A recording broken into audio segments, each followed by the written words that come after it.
আসসালামু আলাইকুম রহমতুল্লাহি বরকাত। আলহামদুলিল্লাহ নাহমাদুহু ওয়া নুসাল্লি আলা রাসূলিহিল কারীম, আম্মা বাদ। সুপ্রিয় শিক্ষার্থী ভাই বোনেরা, আজকে আমরা ষষ্ঠ ক্লাসে উপস্থিত হয়েছি। আজকে আমরা সূরা হুমাযা এবং সূরা আসর, দুইটা সূরা আমরা আলোচনা করবো ইনশাআল্লাহ। আমরা শুরু করছি। আউযু বিল্লাহি মিনাশ শাইতানির রাজীম। বিসমিল্লাহির রহমানির রহিম।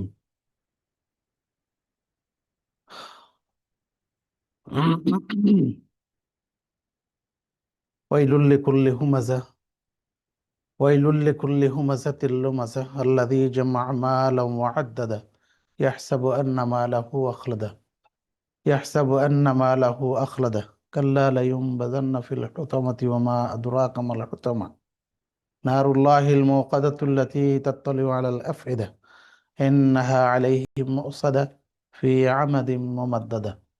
আমরা প্রথমেই সূরা হুমাযা আলোচনা করছি ইনশাআল্লাহ। বিসমিল্লাহির রহমানির রহিম। ওয়াইলুল লিকুল্লি হুমাযাতিল লুমাযা। দুর্ভোগ প্রত্যেক সম্মুখে ও পিছনে নিন্দাকারীর জন্য। আল্লাযী জামা'a মালান ওয়া আদ্দাদা, যে ব্যক্তি সম্পদ জমা করে ও তা গুণে গুণে দেখে। ইয়াহসাবু আন্না মালাহু আখলাদা, সে ধারণা করে যে তার মাল তাকে চিরস্থায়ী করে রাখবে। কাল্লা, কখনোই নয়। লায়ুনবাযান্না ফিল হুতামা, সে অবশ্যই নিক্ষিপ্ত হবে হুতামার মধ্যে। ওয়া মা আদরাকা মাল হুতামা, তুমি কি জানো হুতামা কি? নারুল্লাহিল মুওকাদা, আল্লাহর প্রজ্বলিত অগ্নি। আল্লাতী তাত্তালি'উ আলাল আফইদা, যা পৌঁছে যাবে কলিজা পর্যন্ত। ইন্নাহা আলাইহিম মুসাদা, নিশ্চয়ই তাদের উপরে নিশ্চয়ই এটা তাদের উপরে বেষ্টিত থাকবে। ফি আমাদিম মুমাদ্দাদা, দীর্ঘ স্তম্ভ সমূহে। আমি আবার বলছি, ওয়াইলুল লিকুল্লি হুমাযাতিল লুমাযা, দুর্ভোগ প্রত্যেক সম্মুখে ও পিছনে নিন্দাকারীর জন্য। আল্লাযী জামা'a মালান ওয়া আদ্দাদা, যে ব্যক্তি সম্পদ জমা করে ও তা গণনা করে দেখে। ইয়াহসাবু আন্না মালাহু আখলাদা, সে ধারণা করে যে তার মাল, তার সম্পদ তাকে চিরস্থায়ী করে রাখবে। কাল্লা, কখনো নয়। লায়ুনবাযান্না ফিল হুতামা, সে অবশ্যই নিক্ষিপ্ত হবে হুতামার মধ্যে। ওয়া মা আদরাকা মাল হুতামা, তুমি কি জানো হুতামা কি? নারুল্লাহিল মুওকাদা, আল্লাহর প্রজ্বলিত অগ্নি। আল্লাতী তাত্তালি'উ আলাল আফিদা, যা কলিজা পর্যন্ত পৌঁছে যাবে। ইন্নাহা আলাইহিম মুসাদা, তাদের উপরে এটি তাদের উপরে বেষ্টিত থাকবে। ফি আমাদিম মুমাদ্দাদা, দীর্ঘ স্তম্ভ সমূহে। আমরা এই সূরাটার সংক্ষিপ্ত তাফসীর আমরা আলোচনা করছি ইনশাআল্লাহ। তাফসীর, ওয়াইলুল লিকুল্লি হুমাযাতিল লুমাযা, এখানে দুর্ভোগ মানে আফসোস করা বলা হয়েছে, দুর্ভোগ, ধ্বংস প্রত্যেক ওই ব্যক্তিদের জন্য যারা সামনে এবং পিছনে মানুষের নিন্দা করে, মানুষকে সামনে তিরস্কার করে যেমন কষ্ট দেয়, ঠিক তেমনিভাবে পিছনে নিন্দা করেও মানুষকে কষ্ট দেয়। এখানে দুটি বিষয়, একটা হলো গীবত সাধারণত মানুষের অগোচরে করা হয়, অর্থাৎ পিছনে থেকে অগোচরে থেকে তার অনুপস্থিতিতে তার দোষ বর্ণনা করে তাকে তিরস্কার করার চেষ্টা করে, তাকে নিন্দা করার চেষ্টা করে।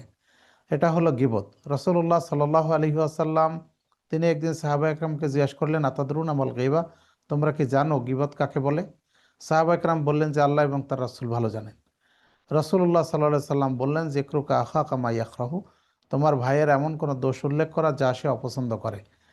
তখন জনৈক সাহাবী বললেন, আল্লাহ রাসূল, আমি এই বিষয়ে আপনার অভিমত কি? যদি আমি এমন কোনো কথা বলি যে আমার ভাইয়ের মধ্যে রয়েছে, তাহলে কি হবে? রাসূলুল্লাহ সাল্লাল্লাহু আলাইহি সাল্লাম বললেন যে, তুমি যদি এমন কোনো কথা বলো যা তোমার ভাইয়ের মধ্যে রয়েছে, তাহলে ফাকাদ ইগতাবতাহু, তুমি তার গীবত করলে। আর তুমি যা বলছো সেটা যদি তার মধ্যে না থাকে, তাহলে ফাকাদ বাহাত্তাহু, তুমি তাকে অপবাদ দিলে। সুতরাং দুইটাই অপছন্দনীয় এবং দুইটাই কবিরা গুনাহ, এগুলি থেকে বেঁচে থাকা কর্তব্য। তাহলে একটা হলো গীবত, হলো যেটা অপ মানে অনুপস্থিতিতে দোষ বর্ণনা করাটা হলো গীবত, যাকে বলা হচ্ছে হুমাজা। আর লুমাজা হচ্ছে সামনে সম্মুখে উপস্থিত থাকা অবস্থায় নিন্দা করা। এটা দুইভাবে হতে পারে, কখনো ইশারা ইঙ্গিতে হয়, কখনো ভুরু কুচকে করা হয়, কখনো দেখা যায় মানুষের সাথে চোখ টিপে হেসে এগুলি করা হয়। তো যেভাবেই করা হোক না কেন, এ প্রত্যেকটাই হচ্ছে নিন্দনীয় এবং এগুলি পরিত্যাজ্য। হুমাজা এবং লুমাজা উভয়টাই পরিত্যাজ্য। তৃতীয় আর একটি গুণ হলো, সেটা হলো মানে ত্রুটি হলো, সেটা হলো যেটাকে বলা হয় নামিমা বা চগলখড়ি। রাসূলুল্লাহ সাল্লাল্লাহু আলাইহি ওয়াসাল্লাম একদিন নামিমা সম্পর্কে তিনি বললেন, তোমরা কি জানো নামিমা কি? তখন সাহাবা কেরাম একই কথা বললেন। তিনি বললেন, নামিমা নামিমা হচ্ছে এমন জিনিস যে জাল ওয়াজহাইন, দুই মুখওয়ালা, যাকে দুই মুখওয়ালা বলা হয়। তো এটা হলো কোনো লোকের দোষ অপরের কাছে এই উদ্দেশ্যে বলা যে তার দুইজনের মধ্যে যেন ঝগড়া বিবাদ লেগে যায়, সেই জন্য একজনের দোষ আরেকজনের কাছে গিয়ে বলা, আর এর দোষ অপরজনের কাছে গিয়ে বলা, মানে একে অপরের দোষ এগুলি বর্ণনা করে তাদের মধ্যে ঝগড়া বিবাদ লাগিয়ে দেওয়া। রাসূলুল্লাহ সাল্লাল্লাহু আলাইহি ওয়াসাল্লাম বলছেন, লা ইয়াদখুলুল জান্নাতা কাত্তাত, এই চগলখোর জান্নাতে প্রবেশ করবে না।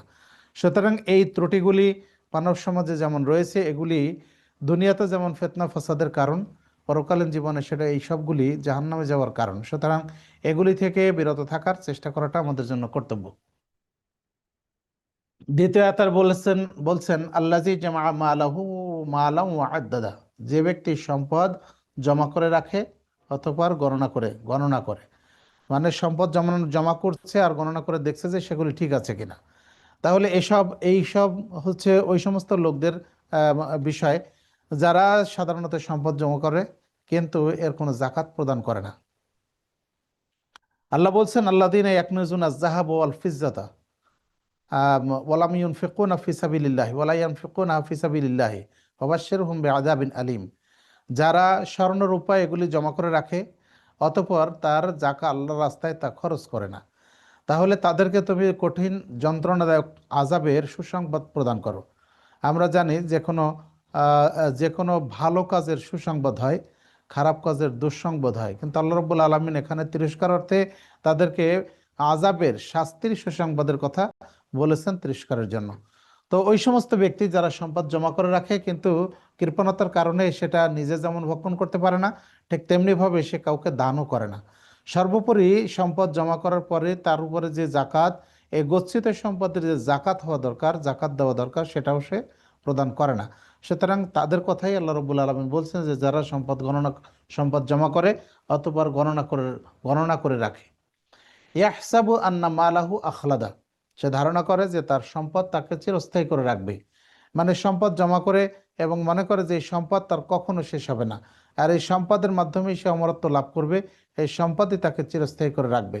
আল্লাহ রাব্বুল আলামিন সেই তার ধারণাকে তিনি রদ করে পরের আয়াতে বলছেন, কাল্লা, কখনো নয়, লাইম বাদান্না ফিল হুতামা, অবশ্যই সে নিক্ষিপ্ত হবে হুতামার মধ্যে। কাল্লা, আল্লাহ রাব্বুল আলামিন এখানে কেন বললেন কাল্লা? এই জন্য বলছেন যে তার যে ধারণা, ইয়াহসাবু আন্না মালাহু আখলাদা, সে ধারণা করছে যে তার সম্পদ তাকে চিরস্থায়ী করে রাখবে। আল্লাহ সেটা বলছেন কখনোই নয়, তার এই ধারণা কখনোই সঠিক নয়, এ ধারণা কখনোই ঠিক হবে না, এ ধারণা কখনোই বাস্তবায়িত হবে না। এই জন্য আল্লাহ বলছেন কাল্লা, কখনোই নয়, লাইম বাদান্না ফিল হুতামা, অবশ্যই সেই হুতামায়, অর্থাৎ হুতামায় নিক্ষিপ্ত হবে। এখানে দুইটা তাকিদের বিষয় আছে।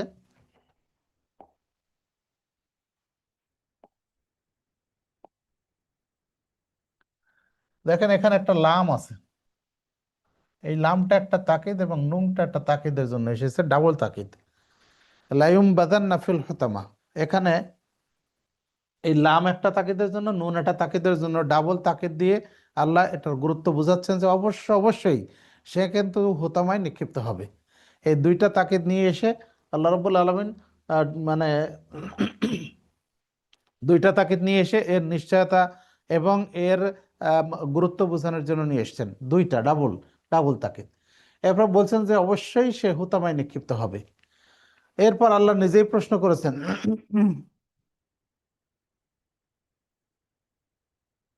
ওমা আদরাকা মাল হুতামা, তুমি কি জানো হুতামা কি? হুতামা কি তুমি কি জানো?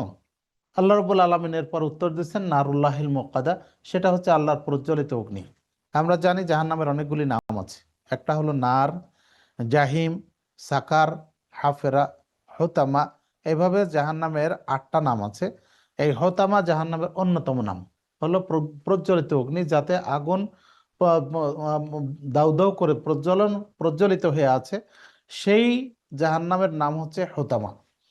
আল্লাতি তাত্তালিউ আলাল আফেদা, সে আগুনটা এতই মানে তীব্র, এতই দাহিকা শক্তি সম্পন্ন যে আল্লাহ তাত্তালিউ, যা পৌঁছে যাবে আলাল আফইদা, কলিজা পর্যন্ত।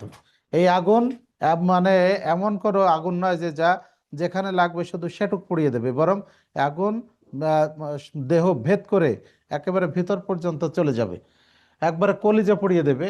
সেটাই আল্লাহ রাব্বুল আলামিন বলছেন, ইন্নাহা আলাইহিম মুসাদা। আর এই আগুন তাদের চারিদিক থেকে বেষ্টন করে রাখবে, তাদেরকে বেষ্টন মানে ঘিরে রাখবে, তাদের উপরে চারিদিক থেকে আগুন ঘিরে রাখবে। ফি আমাদিম মুমাদ্দাদা, দীর্ঘ স্তম্ভ সমূহে, মানে তারা এই দীর্ঘ স্তম্ভের মাধ্যমে আগুন চারিদিক দিয়ে তাদেরকে ঘিরে রাখবে। সুতরাং সূরা হুমাজা একটা গুরুত্বপূর্ণ সূরা, যে সূরাতে আল্লাহ রাব্বুল আলামিন জাহান্নামের অবস্থাগুলি বর্ণনা করেছেন, সেই সাথে যারা জাহান্নামী হবে তাদের গুণগুলি বর্ণনা করেছেন। এখানে দুইটি বিশেষ পাপের কথা বলেছেন। একটা হলো যে সামনে এবং পিছনে নিন্দা করে মানুষকে, সামনে এবং পিছনে উভয় জায়গায় মানুষকে তিরস্কার করে, নিন্দা করে, তাদের গালমন্দ করে, এটা করে। আর দুই নম্বর হলো এই সমস্ত লোকের আর একটা অভ্যাস হলো যারা সম্পদ জমা করে রাখে এবং এর মানুষকে দানও করে না, এবং এর সম্পদের জাকাতও তারা দেয় না। আর এই সমস্ত মানুষের যে জাহান্নামে তাদেরকে নিক্ষিপ্ত হতে হবে, সেই জাহান্নামের বিবরণ আল্লাহ রাব্বুল আলামিন এখানে বর্ণনা করেছেন। এরপর হচ্ছে সূরা আসর, 103 নম্বর সূরা। এই সূরাতে 3টি আয়াত। সূরাটা অত্যন্ত গুরুত্বপূর্ণ সূরা। আব্দুর রহমান বিন আউফ রাদিয়াল্লাহু আনহু তিনি মুসাইলামা বিল কাযযাবের কাছে গিয়েছিলেন। তো মুসাইলামা তখন বলল যে তোমার সাথীর উপরে এখন কি নাজিল হয়েছে? তখন আব্দুর রহমান বিন আউফ রাদিয়াল্লাহু আনহু তিনি এই সূরাটা শোনালেন। মুসাইলামা বলল, হ্যাঁ, আমার উপরে একটা সূরা নাজিল হয়েছে। তখন সে বলে, ইয়া ওয়াবার, ইয়া ওয়াবার, আহ, আহ, হে ছোট বিড়াল, হে ছোট বিড়াল, তোমার একটা দেহ রয়েছে এবং তোমার একটা ছোট লেজ আছে, আর তোমার সারা দেহ হচ্ছে পশমে আবৃত। এরকম একটা বানিয়ে সে একটা সূরা বলে। তখন আব্দুর রহমান আউফ তাকে বললেন যে আমি জানি, তুমি তো জানো যে আমি তোমাকে মিথ্যাবাদী মনে করি, আর মিথ্যাবাদী মনে করি। তো এই সূরাটা একটা গুরুত্বপূর্ণ সূরা। এই সূরা সম্পর্কে ইমাম শাফিঈ রাহিমাহুল্লাহ বলছেন, লাউ তাদাব্বারান নাসু হাযিহিস সূরা লাওয়াসিআহুম, যদি মানুষ শুধু এই সূরাটা নিয়ে তারা চিন্তা ভাবনা করতো তাহলে এটাই তাদের জন্য যথেষ্ট হতো। কোরআনের অন্যান্য সূরাগুলি নাজিল না হয়ে শুধু একটাই যদি, এই একটা ছোট্ট সূরাই যদি নাজিল হতো তাহলে তো এটা তাদের জন্য যথেষ্ট হতো। সুতরাং এই সূরাটা অত্যন্ত গুরুত্বপূর্ণ সূরা। আমরা অনেক সময় সালাতে এই সূরা আমরা তেলাওয়াত করে থাকি। সুতরাং এই সূরার অর্থগুলি আপনারা জানার এবং এর সংক্ষিপ্ত ব্যাখ্যাগুলি আপনারা জানার, অনুধাবন করার চেষ্টা করবেন ইনশাল্লাহ। তো আমরা অনুবাদ শুরু করছি। বিসমিল্লাহির রহমানির রহিম। ওয়াল আসর, কালের শপথ। ইন্নাল ইনসানা লাফি খুসরিন, নিশ্চয়ই সমস্ত মানুষ অবশ্যই ক্ষতির মধ্যে রয়েছে। ইল্লাল্লাযীনা আমানু, তবে তারা নয় যারা জেনে বুঝে ঈমান এনেছে। ইল্লাল্লাযীনা আমানু ওয়া আমিলুস সালিহাত, সৎকর্মসমূহ সম্পাদন করেছে। ওয়া তাওয়াসাউ বিল হাক্কি ওয়া তাওয়াসাউ বিস সাবরি, পরস্পরকে হকের উপদেশ দিয়েছে এবং পরস্পরকে ধৈর্যের উপদেশ দিয়েছে। আমি আবার বলছি, ওয়াল আসর, কালের শপথ। ইন্নাল ইনসানা লাফি খুসর, নিশ্চয়ই সমস্ত মানুষ অবশ্যই ক্ষতির মধ্যে রয়েছে। ইল্লাল্লাযীনা আমানু, তবে তারা নয় যারা জেনে বুঝে ঈমান এনেছে। ওয়া আমিলুস সালিহাত, এবং সৎকর্মসমূহ সম্পাদন করেছে। ওয়া তাওয়াসাউ বিল হাক্কি, পরস্পরকে হকের উপদেশ দিয়েছে। ওয়া তাওয়াসাউ বিস সাবরি, এবং পরস্পরকে ধৈর্যের উপদেশ দিয়েছে। আমরা সংক্ষিপ্ত ব্যাখ্যায় যাচ্ছি। ওয়াল আসর, কালের শপথ। আল্লাহ রাব্বুল আলামিন কেন কালের শপথ করলেন? পবিত্র কোরআনে বিভিন্ন সালাফে সালেহিন বলছেন যে পবিত্র কোরআনে 40টি বিষয়ের কসম রয়েছে। এর মধ্যে ভূমণ্ডলীয় 20টি এবং নভমণ্ডলীয় 20টি, এই 40টি বিষয়ের শপথ রয়েছে।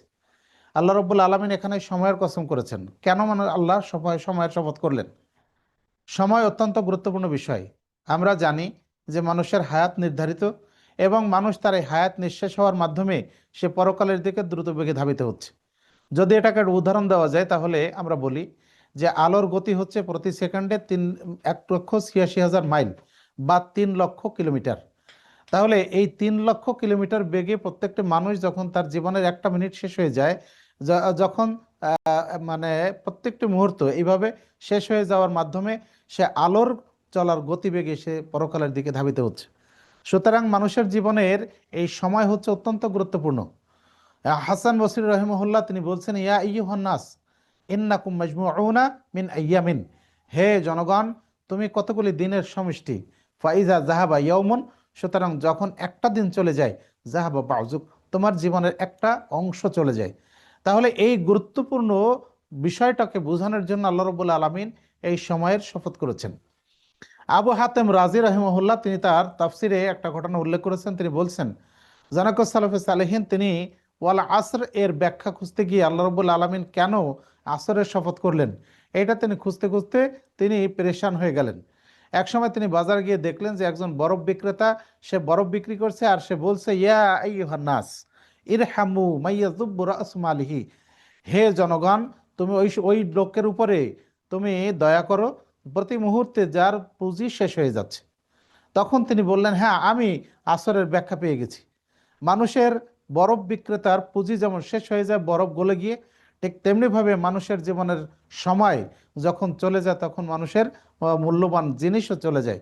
সুতরাং সেই জন্য আল্লাহ রাব্বুল আলামিন এই আসরের কসম করেছেন। এটা অত্যন্ত গুরুত্বপূর্ণ, কারণ সময় এগুলি কখনো আর ফিরে আসে না। যেটা চলে যায় চলেই যায়, এটা কখনো আর ফিরে আসে না। মানুষের সম্পদ হারানো গেলে সেটা উদ্ধার করা সম্ভব, মানুষের স্বাস্থ্যহানি ঘটলেও সেটা উদ্ধার করা সম্ভব, কিন্তু সময় যদি চলে যায় সেটা আর ফিরিয়ে আনা সম্ভব নয়। সেজন্য আল্লাহ রাব্বুল আলামিন এই গুরুত্বপূর্ণ বিষয়ের শপথ করেছেন ওয়াল আসর বলে। এরপরে তিনি বলছেন, ইন্নাল ইনসান আলাফি খুসর। তিনি এখানেও দেখেন দুইটি গুরুত্বপূর্ণ বাক্য এখানে আল্লাহ রাব্বুল আলামিন দুইটা তাকিদের বিষয় নিয়ে আসছেন। দুইটা দেখেন, একটা নিয়ে আসছেন ইন্না, নিশ্চয়ই, লাফি খুসরিন, আর একটা হলো লাম। এই দুইটাই তাকিদের বিষয়, মানে এটাকে নিশ্চয়তা দেওয়ার জন্য, গুরুত্ব দেওয়ার জন্য এই শব্দগুলি ব্যবহার হয়। আল্লাহ রাব্বুল আলামিন বলছেন, ইন্না, নিশ্চয়ই, মানুষ কি, লাফি, অবশ্যই, খুসরিন, ক্ষতির মধ্যে রয়েছে। তাহলে মানুষ অবশ্যই ক্ষতির মধ্যে রয়েছে, আল্লাহ রাব্বুল আলামিন এখানে তাকিদ করে বলেছেন। তাহলে সমস্ত মানুষ ক্ষতির মধ্যে রয়েছে, বিভিন্ন ধরনের ক্ষতি। দুনিয়াবী জীবনে মানুষ যদি সে আল্লাহ রাব্বুল আলামিনের বিধান না মানে, আল্লাহ রাব্বুল আলামিনের নির্দেশনা অনুযায়ী না চলে, তাহলে সে এখানে ক্ষতিগ্রস্ত হবে। আবার পরকালীন জীবনে এর কারণে যেহেতু আল্লাহর বিধান সে মানেনি, সুতরাং পরকালীন জীবনে সে জাহান্নামে নিক্ষিপ্ত হয়ে সে ক্ষতিগ্রস্ত হবে। তাহলে মানুষের জীবনে সে কিন্তু ক্ষতির মধ্যে রয়েছে, অবশ্যই ক্ষতির মধ্যে রয়েছে। কিন্তু এখানে ইল্লা, তারা নয়, আল্লাযীনা আমানু ওয়া আমিলুস সালিহাত ওয়া তাওয়াসাউ বিল হাক্কি ওয়া তাওয়াসাউ বিস সবর। আল্লাহ বলছেন, চারটা গুণ এখানে আল্লাহ বলছেন, যারা ঈমান এনেছে, আমলে সালেহ সম্পাদন করেছে এবং পরস্পরকে হকের উপদেশ দিয়েছে এবং পরস্পরকে ধৈর্য ধারণের উপদেশ দিয়েছে। তাহলে আল্লাহ রাব্বুল আলামিন চারটা গুণের কথা বলছেন। প্রথম গুণ হলো যারা ঈমান এনেছে, জেনে বুঝে, যারা বুঝে শুনে ঈমান এনেছে। তাহলে ঈমান কাকে বলা হয়? ঈমান শব্দের অর্থ হচ্ছে নিশ্চিত বিশ্বাস, বা শিশু যেমন মায়ের কোলে নিশ্চিন্ত হয়, মুমিন তেমনি আল্লাহর উপর ভরসা করে, আল্লাহর উপর বিশ্বাস স্থাপন করে সেও নিশ্চিন্ত হয়। সুতরাং ঈমানের পারিভাষিক করতে হলো, আল ঈমান হুয়া তাসদিক বিল জানান ওয়াল ইকরার বিল লিসান ওয়াল আমল বিল আরকান ইয়াজিদু বিত তাআ ওয়া ইয়ানকুসু বিল মাসিয়া। ঈমান হচ্ছে আন্তরিক বিশ্বাস, মৌখিক স্বীকৃতি এবং কর্মে বাস্তবায়নের সমন্বিত নাম, যা আনুগত্যে বৃদ্ধি পায় এবং যা পাপাচারে, অবাধ্যতায় হ্রাস পায়। মানুষ যখন ইবাদত করে তখন তার ঈমান বৃদ্ধি পায়, যখন সে পাপাচার করে তখন তার ঈমান কমে যায়। যেমন আল্লাহ রাব্বুল আলামিন সূরা আনফালের 2 আয়াতে বলেছেন, ইন্নামাল মুমিনুনা আল্লাযীনা ইযা যুকিরাল্লাহু ওয়াজিলাত কুলুবুহুম ওয়া ইযা তুলিয়াত আলাইহিম আয়াতুহু যাদাতুহুম ঈমানা। প্রকৃত মুমিন তো হলো তারাই, যখন তাদের নিকটে আল্লাহ রাব্বুল আলামিনের স্মরণ করা হয় তখন তাদের অন্তর ভীত সন্ত্রস্ত হয়, আর যখন তাদের নিকটে আল্লাহর আয়াত তেলাওয়াত করা হয় তখন তাদের ঈমান বেড়ে যায়। তাহলে আল্লাহ বোঝা যায় যে ইবাদত করলে ঈমান বাড়ে। পক্ষান্তরে রাসূলুল্লাহ সাল্লাল্লাহু আলাইহি ওয়াসাল্লামের একটি প্রসিদ্ধ হাদিস আমরা জানি। তিনি বলছেন যে তিনি বলছেন, আয-যানি লা ইয়াজনি হিনা ইয়াজনি ওয়া হুয়া মুমিন। একজন ব্যভিচারী সে ব্যভিচার করতে পারে না যখন তার ঈমান থাকে। তার মানে কোনো ব্যভিচারী যখন ব্যভিচার করে, যখন কোনো জানি যখন জেনা করে, ওই অবস্থায় সে মুমিন থাকে না, মানে এই অবস্থায় তার ঈমান থাকে না।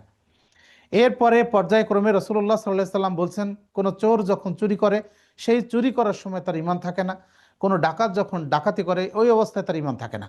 তাহলে বোঝা যায় যে মানুষ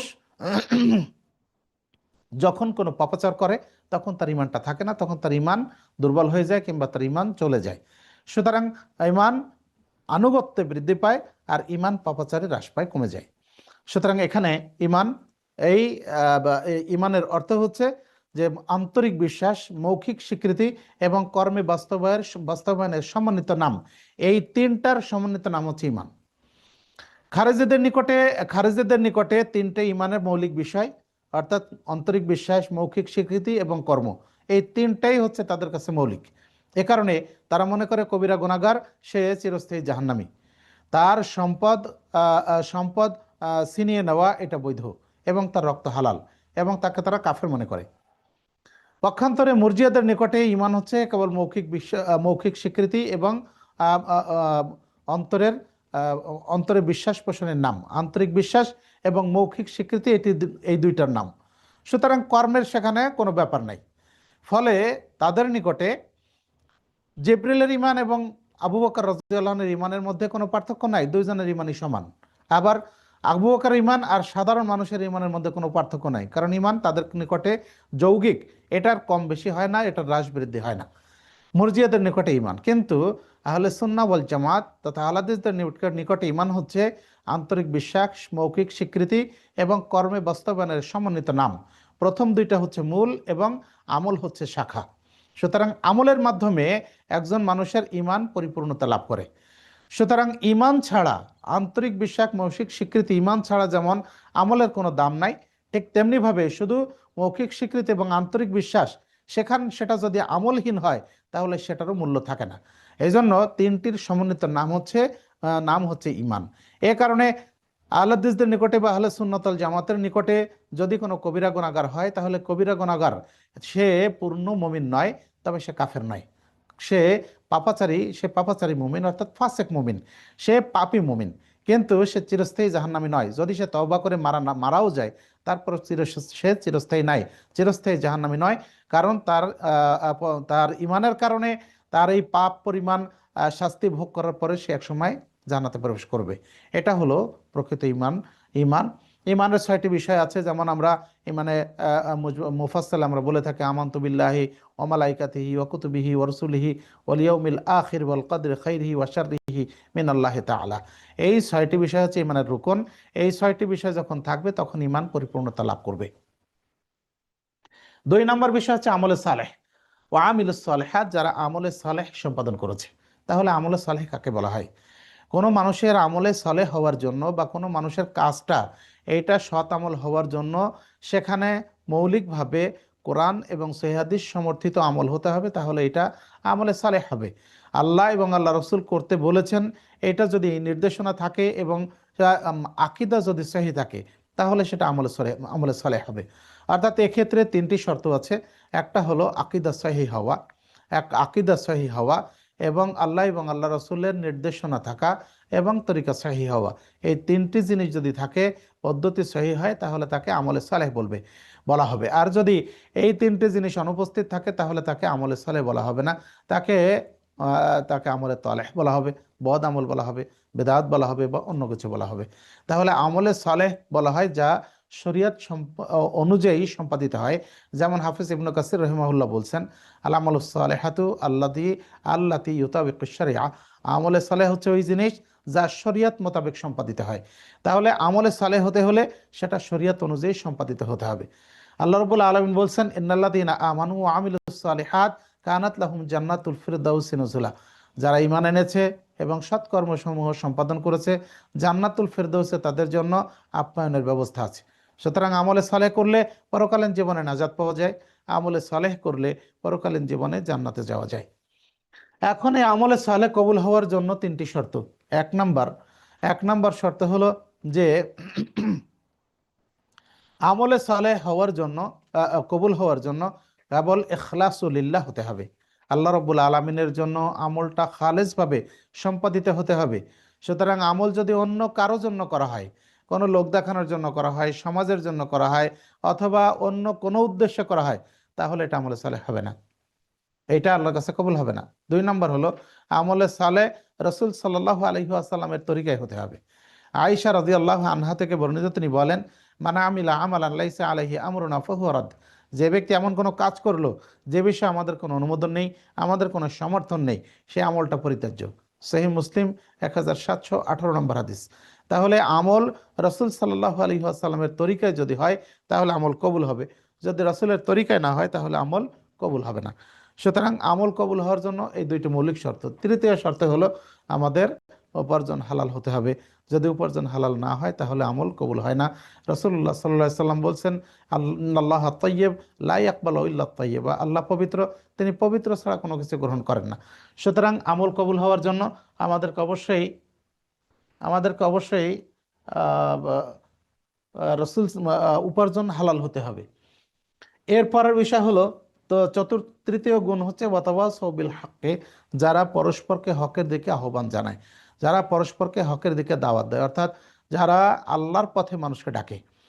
দেখুন, আল্লাহ রাব্বুল আলামিন রাসূলুল্লাহ সাল্লাল্লাহু আলাইহি ওয়াসাল্লামকে উদ্দেশ্য করে তিনি বলছেন, আয়া আইয়ুহার রাসূল বাল্লিগ মা উনজিলা ইলাইকা মির রাব্বিক ফাইল্লাম তাফআল ফামা বাল্লাগতা রিসালাতাহু ওয়াল্লাহু ইয়াসিমুকা মিনান নাস।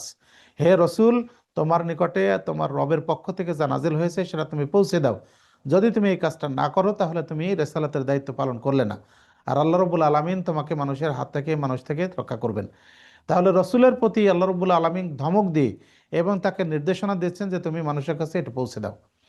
সূরা আলে ইমরানে 104 আয়াত আল্লাহ বলছেন, ওয়ালতাকুম মিনকুম উম্মাহ ইয়াদউনা ইলাল খায়র ওয়া ইয়ামুরুনা বিল মারুফ ওয়া ইয়ানহাউনা আনিল মুনকার ওয়া উলাইকা হুমুল মুফলিহুন। তোমাদের মধ্যে একটা দল হওয়া উচিত যারা মানুষকে কল্যাণের দিকে আহ্বান করবে, যারা মানুষকে সৎ কাজের আদেশ দেবে, অসৎ কাজ থেকে বাধা প্রদান করবে, আর তারা হবে সফল কাম। তাহলে সফলতার জন্য আমলে সালেহের পাশাপাশি আর একটা যে জিনিস আমাদের জন্য জরুরি সেটা হলো মানুষকে হকের দিকে দাওয়াত দেওয়া, মানুষকে হকের দিকে আহ্বান করা। রাসূলুল্লাহ সাল্লাল্লাহু আলাইহি ওয়াসাল্লাম বলছেন, বাল্লিগু আন্নি ওয়ালাউ আয়া, আমার পক্ষ থেকে একটা আয়াত জানলেও, একটা বাণী জানলেও এটা মানুষের কাছে পৌঁছে দাও।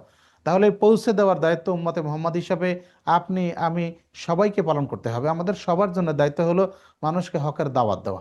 এই হকের দাওয়াত দিতে গিয়ে যদি কখনো আমরা নানা প্রতিকূলতার শিকার হই, নানা সমস্যার সম্মুখীন হই, তাহলে সেক্ষেত্রে ধৈর্য ধারণ করতে হবে। এটা হলো চতুর্থ গুণ, অথবা সৌবিস সবরে, এবং পরস্পরকে ধৈর্যের উপদেশ দেয়। সোহাইব আর রুমি রাদিয়াল্লাহু আনহু থেকে বর্ণিত, তিনি বলেন, রাসূলুল্লাহ সাল্লাল্লাহু আলাইহি ওয়াসাল্লাম বলেছেন, আজাবান লিআমরিল মুমিনিন, মুমিনের কার্যক্রম বড়ই আশ্চর্যের। ইন আসাবাহু সাররাউ শাকারা, যদি তার কোনো কল্যাণ পৌঁছে তাহলে সে আল্লাহর শুকরিয়া জ্ঞাপন করে, ফাকানা লাহু ফাকানা খায়রুল লাহু, এটা তার জন্য কল্যাণকর হয়। ওয়াইন আসাবাতহু শাররাউ, আর যদি তার কোনো অকল্যাণ পৌঁছে, সাবারা, সে ধৈর্য ধারণ করে, ফাকানা খায়রুল লাহু, এটাও তার জন্য কল্যাণকর হয়। সুতরাং মুমিনের কাজটা অত্যন্ত আশ্চর্যজনক। মুমিন যাই করে সেটা তার জন্য কল্যাণকর হয়। তাহলে মুমিন বিপদে যেমন ধৈর্য ধারণ করবে, ঠিক তেমনিভাবে যখন তার কল্যাণ হবে তখন সে শুকরিয়া আদায় করবে। মুমিন উভয় ক্ষেত্রে সে কল্যাণ লাভ করে। আল্লাহ রাব্বুল আলামিন বলছেন, ইয়া আইয়ুহাল্লাযীনা আমানুসবিরু ওয়াসাবিরু ওয়ারাবিতু লাআল্লাকুম তুফলিহুন, হে ঈমানদারগণ, তোমরা ধৈর্য ধারণ করো, পরস্পরকে ধৈর্য ধারণের উপদেশ দাও এবং তোমরা সৎকর্মে দৃঢ় থাকো, তাহলে আশা করা যায় যে তোমরা সফল কাম হবে। সূরা আলে ইমরান 200 নম্বর আয়াত, শেষ আয়াত। সুতরাং ধৈর্য ধারণের উপদেশ আল্লাহ রাব্বুল আলামিন বিভিন্ন ক্ষেত্রে বিভিন্ন জায়গায় আমাদেরকে দিয়েছেন। ধৈর্য ধারণটা বিভিন্ন পর্যায়ে বিভিন্ন রকম হতে পারে। বিশেষ করে বিপদে ধৈর্য ধারণটা, এটা হলো জরুরি। এইটাই হলো মৌলিকভাবে সবর বা ধৈর্য। আমরা দেখেন যে অসুখ বিসুখে আমরা ধৈর্য ধারণ করি, এখানে কিন্তু করতে বাধ্য।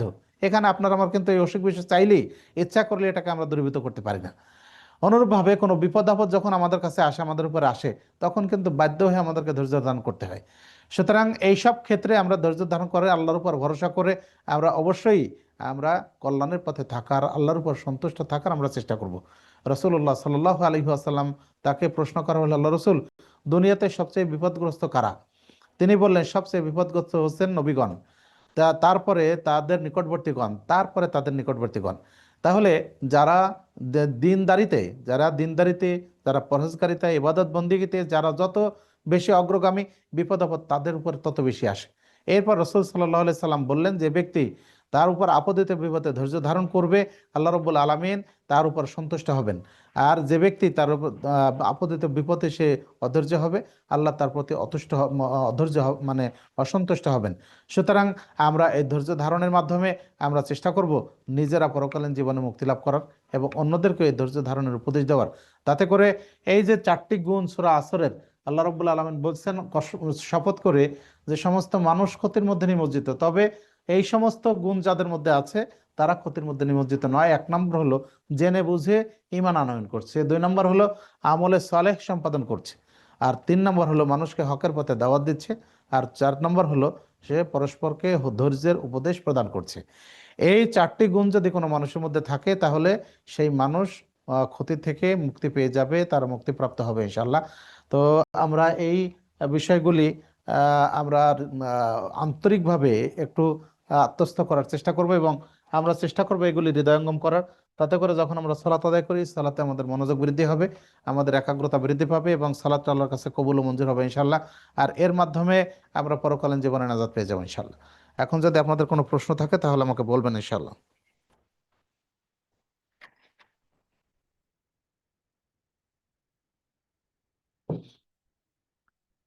আগামী ক্লাস থেকে আমরা আপনাদের কাছে বিগত দিনের পড়া এগুলি শোনার চেষ্টা করব।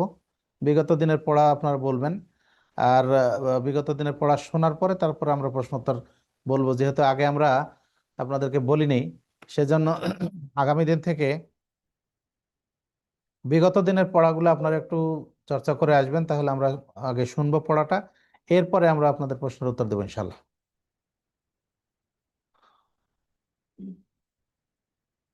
তো আজিজুল হাকিম বলুন, মোবাইলটা আনমিউট করে বলেন। আসসালামু আলাইকুম রহমতুল্লাহ। ওয়ালাইকুম আসসালাম রহমতুল্লাহ বরকাত। শাহেখ, আমরা হুমাযা সূরায় শুনলাম যে হচ্ছে সামনে এবং পিছনে যারা কথা বলে আর কি, মানে গীবত করে। তো পিছনে গীবত বলতে তো আসলে তার অনুপস্থিতিতে বোঝায়, সামনে বলতে আসলে কি বোঝাচ্ছে? আমি কি তার মুখেও বলতে পারবো না যে সেই খারাপ কাজটা করে কিনা? বা জি বলেন।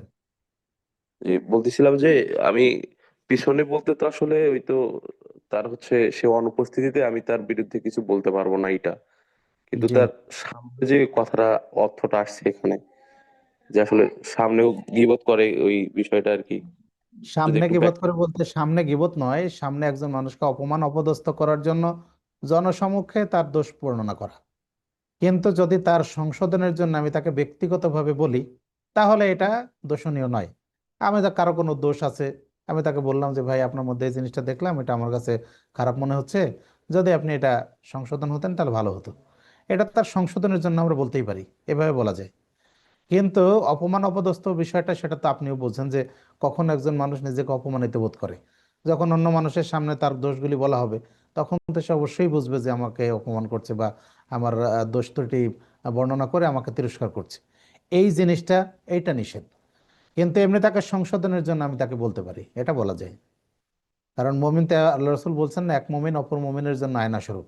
আয়নায় যেমন মানুষের চেহারার ত্রুটি দেখা যায়, ঠিক তেমনি ভাবে এক মমিন অপর মমিনের ত্রুটিগুলি সে দেখতে পারে, সুতরাং সে তাকে সংশোধন করে দেবে।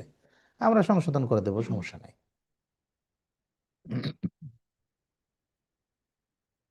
আর কোনো প্রশ্ন?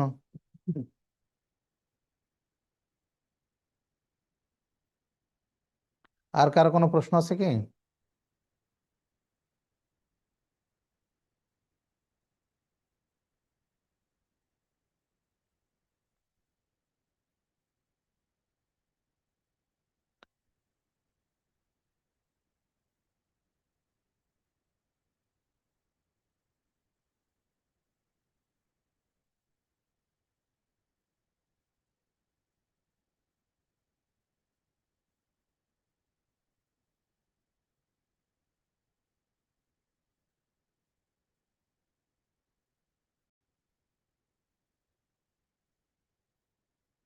আচ্ছা, আর একজনে প্রশ্ন করেছে, রমজান মাসে তারাবির 8 রাকাত সালাত জামাতে আদায় করার পর শেষ রাতে তাহাজ্জুদের সালাত আদায় করা যাবে কিনা?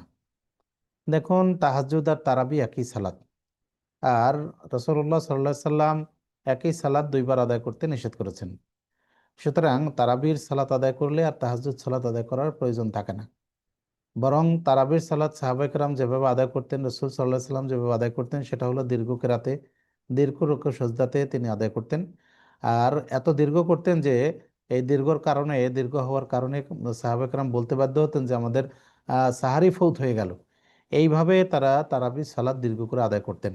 সুতরাং আমরা ওই দীর্ঘ করে আদায় করতে পারি। কোথাও যদি তারাবির সালাত খুব সংক্ষিপ্তভাবে আদায় করা হয়, মানে খুব দ্রুততার সাথে আদায় করা হয়, যেখানে মানে তাসবিহ তেলাওয়াত এগুলি ধীরে সুস্থে করা যায় না, রুকু সেজদা এগুলি ধীরে সুস্থে করা যায় না, তাহলে যেখানে ধীরে সুস্থে আদায় হয় সেইখানে করার চেষ্টা করাটা কর্তব্য। এরপরও যদি এমন কোনো ব্যবস্থা না থাকে, তাহলে চেষ্টা করতে হবে নিজে নিজে বাড়িতে বসে বাড়িতে তাহাজ্জুদের সালাত আদায় করার, ইনশাআল্লাহ। জি, আব্দুর রাজ্জাক সাহেব বলেন, মোবাইল আনমিউট করে বলেন। আসসালামু আলাইকুম। ওয়ালাইকুম আসসালাম রহমতুল্লাহ। হুজুর, আমি যেটা জানতে চাচ্ছিলাম যে সূরা আসরে যে হকের ব্যাপারে বলছিল, আসলে আমি বুঝতে পারতেছি না আসলে হকটা কি, এটা একটু বুঝাবে আমাকে? হক বলতে আল্লাহর দিকে দাওয়াত দেওয়া, আল্লাহর পথে দাওয়াত দেওয়া, কোরআন হাদিসের পথে দাওয়াত দেওয়া। ওয়াতাওয়াসাউ বিল হক মানে কোরআন হাদিসের দিকে পরস্পরকে দাওয়াত দেওয়া, উদ্দেশ্য এটা।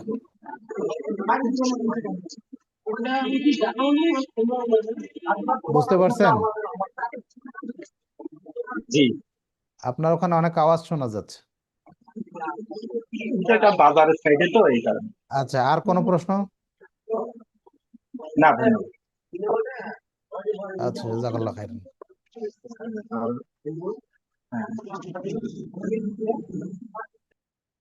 আর কারো কোনো প্রশ্ন আছে?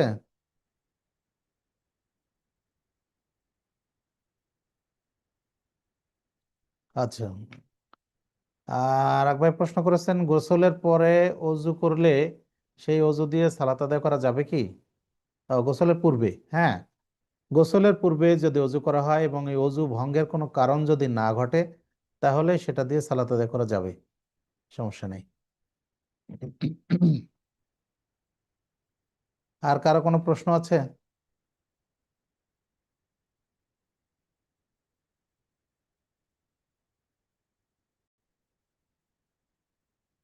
জি, বলুন। আসসালামু আলাইকুম রহমতুল্লাহ। ওয়ালাইকুম আসসালাম রহমতুল্লাহ। আমরা কি কোনো ব্যক্তির কর্মের সমালোচনা করতে পারবো কিনা, যেমন আমাদের বিভিন্ন রাজনৈতিক ব্যক্তিত্ব বা বিশিষ্ট ব্যক্তিবর্গ বিভিন্ন যদি ভুল কথা বলে, আমি কি অপরকে বলতে পারবো কিনা যে তার কর্মে বা তার কথায় ভুল হয়েছে, আমি আরেকজনের কাছে এটা নিয়ে আলোচনা করতে পারবো কিনা একে অপরের সাথে? দেখেন, মৌলিকভাবে কারো গীবত করা থেকে বিরত থাকাটা এটা হলো দরকার। মৌলিকভাবে কারো গীবত করা থেকে দূরে থাকাটা কর্তব্য। এখন চারটি ক্ষেত্রে গীবত হয় না।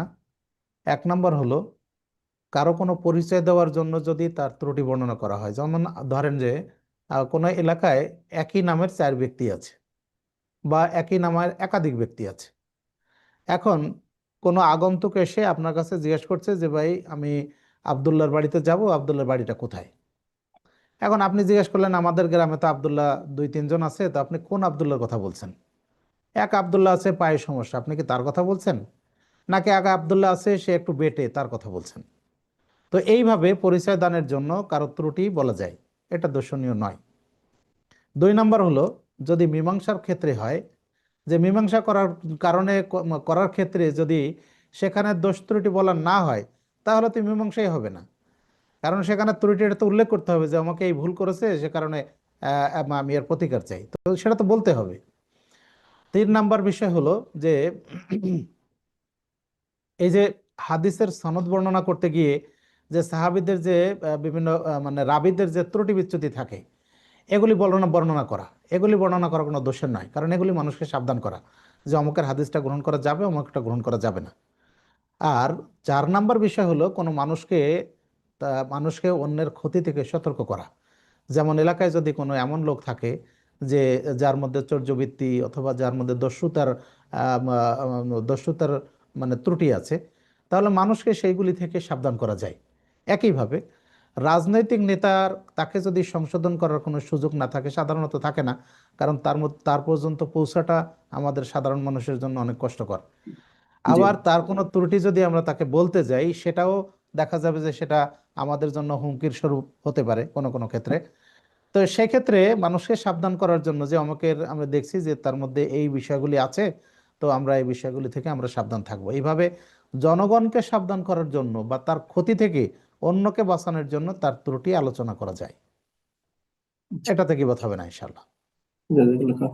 আরেকটা বিষয়, আমরা কর্মক্ষেত্রে যে জিনিসটা দেখি আর কি, মানে কর্মক্ষেত্রে যখন সহকর্মীরা থাকে, আমরা একটা কাজ যখন করি বা বিভিন্ন দায়িত্ব পালন করি, দায়িত্ব পালনের ক্ষেত্রে দেখা যাচ্ছে যে আমি আমার একটা কলিগ, সে অন্যায় কাজ করেছে দেখা যাচ্ছে, এইটা দেখা যাচ্ছে আরেক কলিগ এসে আমার কাছে বলল বা তার সম্পর্কে বলতেছে, সেটা তো তাহলে গীবতের পর্যায়ে চলে যাচ্ছে।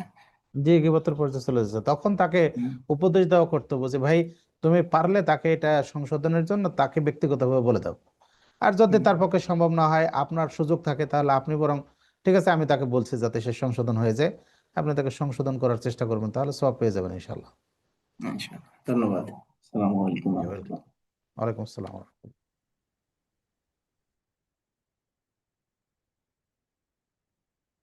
জি, জাহেদ আলী বলেন।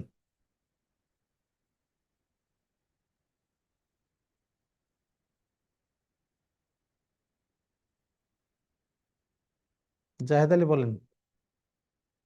চাচ্ছি, আমার কথা শোনা যাচ্ছে সাহেব? জি জি বলেন। ওই ওস্তাদ নোমান আলী খান, জি। উনি কোরআন নিয়ে মানে আমার যতটুকু ভালো লাগে সুন্দরভাবে উনি ব্যাখ্যা বিশ্লেষণ করে আলোচনা করে। তো ওনার আলোচনা অনেক আলেম, মানে আমাদের যে সালাফি মানহাজের আলেম, তারা না হুম। বলছে। তো ওনার আলোচনা কি শোনা যাবে না? ওনার আলোচনা তো আমি শুনিনি। এখন উনি কিভাবে আলোচনা করেন, কোন বিষয়ে বলেন, সেটা তো আমার জানা কেন নেই। উনি উনি মানে কোরআন বিষয়, তাফসির বিষয় খুবই একজন ভালো দক্ষ। আচ্ছা, তাফসির গুলি করেন কোত্থেকে, কোন তাফসির অবলম্বন করে, সেটা কি জানা যায়? কোরআন থেকেই ব্যাখ্যা বিশ্লেষণ যা আছে সব কোরআন থেকেই দেয়। কোরআন থেকে দেয়, কিন্তু অনেকে ব্যাখ্যা করেন, ব্যাখ্যাগুলি ভুল। বুঝতে পারছেন? এই জন্য সালাফিরা কেন বিরোধিতা করছেন সেটা না জেনে তো আমি বলতে পারছি না, তবে যদি সুযোগ পাই শুনে দেখবো ইনশাল্লাহ। জি আর জি। তারপরে আপনার প্রশ্ন আরেকটা উত্তর বিষয়, দেওয়া এই যাবে, যে এর আমাদের আগে তো বলতে পারবো না, হ্যাঁ? প্রশ্ন করতে চাইছি কিন্তু সময় পাই না। তো আমরা যারা প্রশ্ন করি, এই সর্বোচ্চ জি। একটা সময় দেওয়া হবে 2 থেকে 3 মিনিট, এরকম 2 মিনিটের মধ্যে প্রশ্নটা অ্যান্সার দেওয়া যেন শেষ হয়, খুব শর্টকাট। এই জন্য আমরা লং টাইম ধরে প্রশ্ন করি, আপনিও সেই লং টাইম ধরে অ্যান্সার দেন, আর অনেকে আমরা প্রশ্ন করতে পারি না। এটা যদি আচ্ছা, দেখতেন। কখনকার কথা বলছেন? এই যে আমরা এখন প্রশ্ন করতেছি, এরকম হ্যাঁ তো হ্যাঁ। সময় থাকবে যে যারা প্রশ্ন করবে 2 মিনিট সর্বোচ্চ। এখন একটা আচ্ছা প্রশ্নের আচ্ছা অ্যান্সার দিতে সময় ধরে যায়, আচ্ছা আচ্ছা আমরা পরে। আচ্ছা আচ্ছা, জাযাকাল্লাহ খাইরান। ইনশাল্লাহ। জি জি, ধন্যবাদ। জি, ওয়েলকাম। আর কারো কোনো প্রশ্ন আছে কিনা তাহলে বলেন।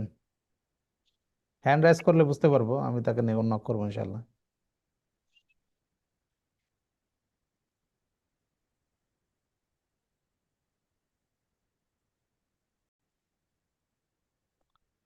রমজান মাস তো একটু ক্লাসটা আগেই শেষ হয়েছে, সেজন্য প্রশ্নোত্তরের সময় পাওয়া যাচ্ছে বেশ, আরো কিছুটা সময় আছে। যদি আপনাদের কারো কোনো প্রশ্ন থাকে বলতে পারেন, দিন বিষয়ে বা ক্লাস রিলেটেড কোনো প্রশ্ন থাকলে বলতে পারেন।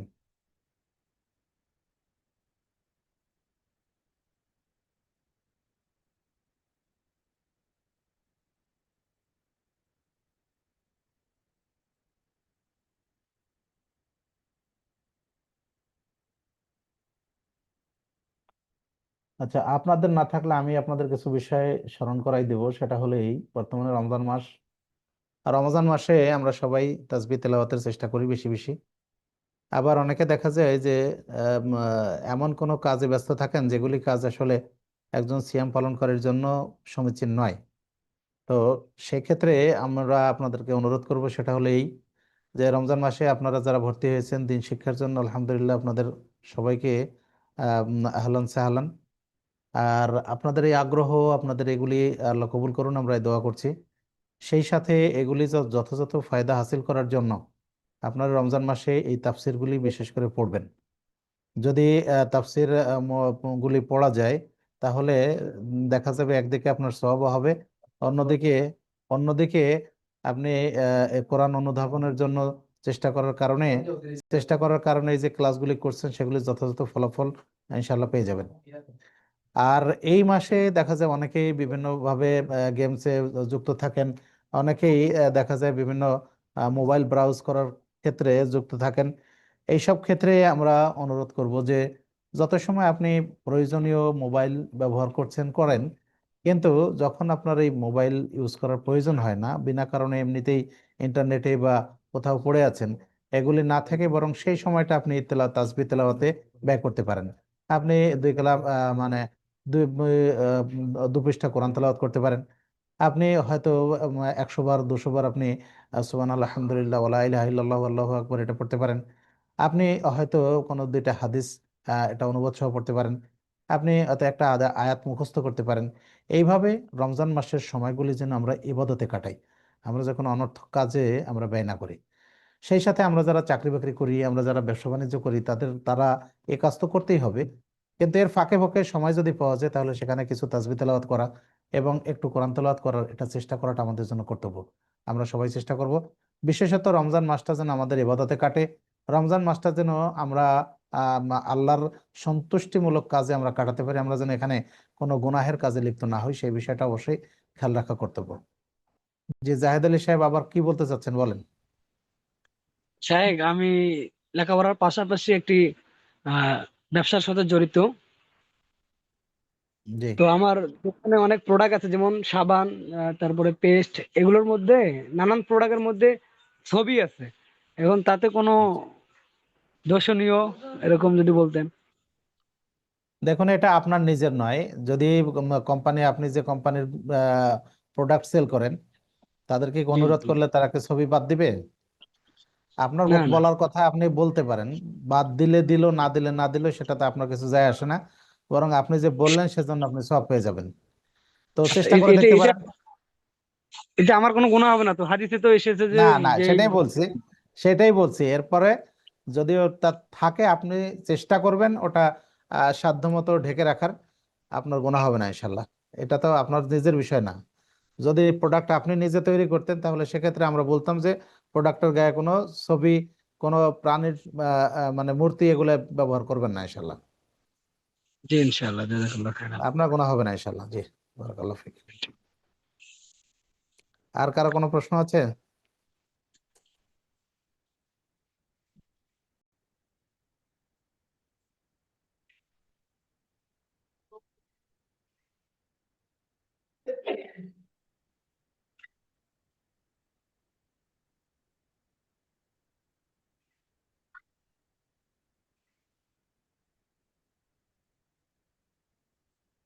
ইফতারের আগেও পরে কি কি দোয়া করা যায়, আপনি হাদিস কোরআনের যত দোয়া আছে, যতটা মুখস্থ আছে, আপনি সবই পড়তে পারেন, সব দোয়া করতে পারেন।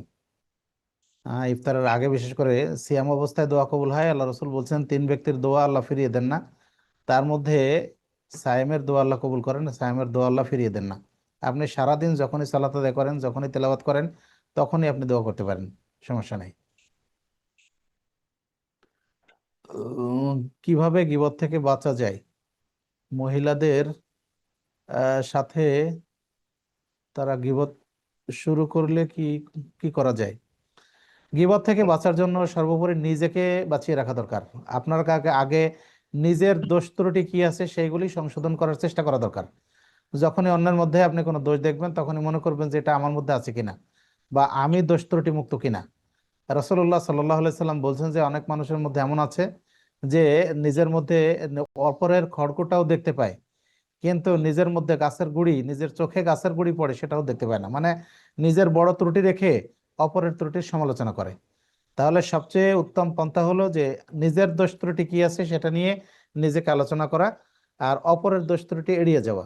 যদি কেউ গীবত করতে আসে তাহলে তাকে থামিয়ে দেওয়া, তার গীবত না শোনা, এই চেষ্টা করা দরকার। তাহলে আশা করা যায় এর থেকে বেঁচে থাকা যাবে। সর্বোপরি আল্লাহ রাব্বুল আলামিনের কাছে তৌফিক কামনা করা যে আমরা যেন যাবতীয় গুনাহ থেকে বেঁচে থাকতে পারি। আরেক ভাই বলছেন যে ওয়াসওয়াসা বেশি হলে কি করব? ওয়াসওয়াসা বেশি হলে আপনি নাস, ফালাক, ইখলাস এবং আউযু বিল্লাহি মিনাশ শাইতানির রাজিম এগুলি বেশি বেশি করে পড়বেন। আউযুবিল্লাহি মিনাশ শাইতানির রাজিম বেশি বেশি করে পড়লে শয়তানের কুমন্ত্রণা থেকে বাঁচা যাবে ইনশাআল্লাহ। সেই সাথে নাস, ফালাক, ইখলাস এগুলি পড়বেন ইনশাআল্লাহ।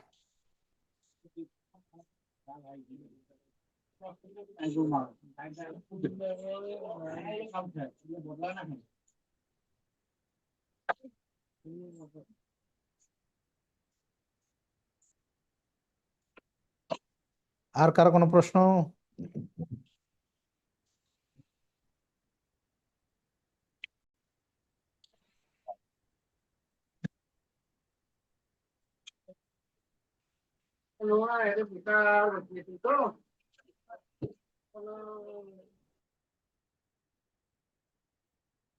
তো আমরা আজকের ক্লাস এখানেই শেষ করছি। সুবহানাকাল্লাহুম্মা ওয়া বিহামদিকা আশহাদু আল্লা ইলাহা ইল্লা আনতা আস্তাগফিরুকা ওয়া আতুবু ইলাইক। আসসালামু আলাইকুম ওয়া রাহমাতুল্লাহি ওয়া বারাকাতুহু।